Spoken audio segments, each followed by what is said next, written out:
Hi Cancer, it's Kendrick from Providence, and this is going to be your weekly. I'm going to be using the Morgan Greer Tarot, which is a go-to of mine.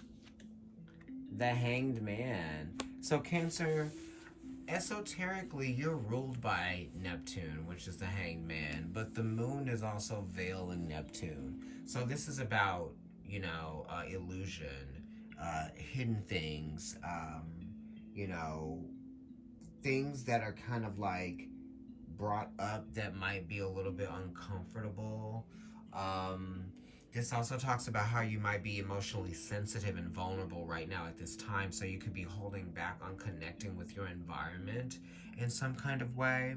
And then this is also just kind of like connecting with the God source energy that lives inside of you and that inspires you. It's kind of like clearing out your energy. You can feel the energy clearing itself out, or you might just be feeling like you need to wait for it to clear out. This is also kind of like getting into an environment that you feel very safe in and being able to just be comfortable and relax there, because this does talk about relaxation and it does talk about healing in a way. um, yeah, this also could be talking about what you might be surrendering to, sacrificing, or submitting to in some kind of way. Um, you're choosing to kind of uh, let go, pull back, or not use force here. You know, you are kind of, you feel like your hands are tied too. You know, sometimes it's almost like when a small animal or a small child or anything feels backed into a corner.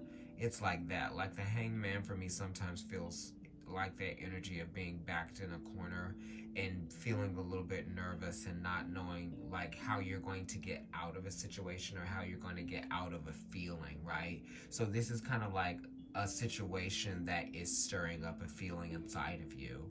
um, but then it's also you're being emotionally sensitized to what's going on in some kind of way around you.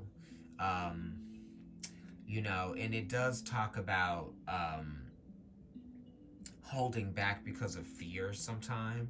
And the hangman is representative of Neptune, which rules the 12th house, which does talk about endings and wrapping things up.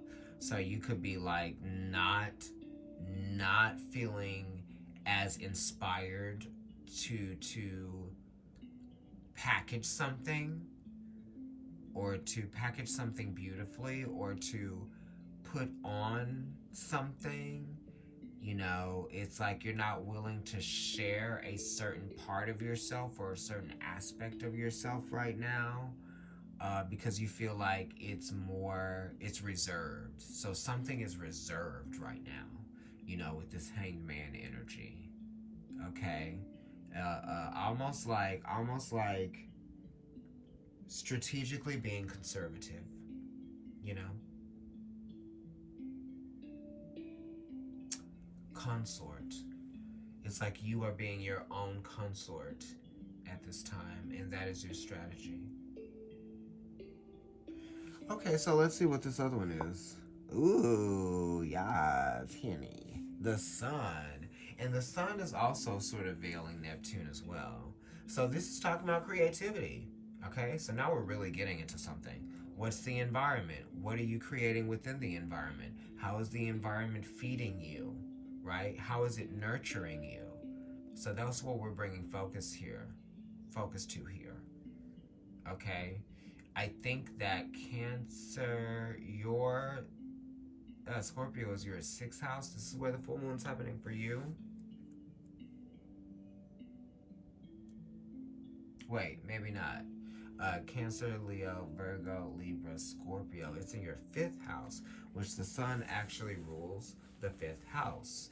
Of fun and games, of creativity, of romance, that type of thing. So we're talking about creative romance and creativity and the self.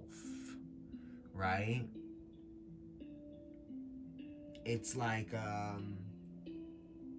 are you going to be a gaslight? Are you going to be gaslit? Or are you going to be the lighthouse? Why? Right. So Cancer, it's like, what is that esoteric saying? I build a house, and in that lighted house I dwell. So this is you feeling illuminated and realizing and seeing things being illuminated inside of you, right? Because the hanged man is sort of a recluse, right? But this is like the spiritual enlightenment, the spiritual illumination. And this is the expansion here as well, because the hanged man, it's 12. 12 is a 3. 12 talks about expansion, but it's expansion that happens internally. Growth. Wow. I'm growing spiritually. And then the sun is 19. That's a 10, relating back to the wheel of fortune, which is talking about growth as well. Vitality, growth and vitality, you know. So this is a vital growth period for you that's happening, Cancer, right? You rule the fourth house, right? So, the fourth house is talking about home, foundations, um, what's real to you. So this is something that's real to you, right? Because we're bringing focus to your energy with the sun. So it's talking about showing compassion to yourself, right? Giving yourself that level of respect that you need. Here we go. I said respect, and we got the Three of Pentacles. That's Mars and Capricorn, right? What are you doing? You got 2 3s here. This is all about creativity. It's all about hope that comes and streams through and channels through you, through your creativity. So it's like one hand washes the other. You know what I mean? You got 2 cards that represent 3s here. Gemini is the 3rd house. He talks about inspiration. With this hand washing this one, it inspires this one to wash back. Oh my God, I have to feed into my own creativity, right? The lighted house that you live in, it wouldn't be lit unless you turn the lights on yourself, you know? So turn the lights on, you know? Yeah, multiplicity, honorability, practicality, practice, right? We are forging, but we're also strengthening. There's a skill here that's being strengthened. What do you appreciate? What do you appreciate about your gifts, right? Because Mars and Capricorn talks about what are you doing with the gifts that you've been given, your abilities, because your abilities are a gift, right? Without your physical body, okay, the sun and Mars and Capricorn, how would you be able to allow this energy of the hanged man to flow through you and be able to appreciate it on a level that can be funneled down from that very, very, very, very thin atmosphere of the spiritual world, you know? Tap into it. All right. Thank you so much, Cancer. Follow me on Instagram and also on YouTube. My email is providencetarotkendrick@gmail.com. And if you want to get a reading with me, email me there. Thank you.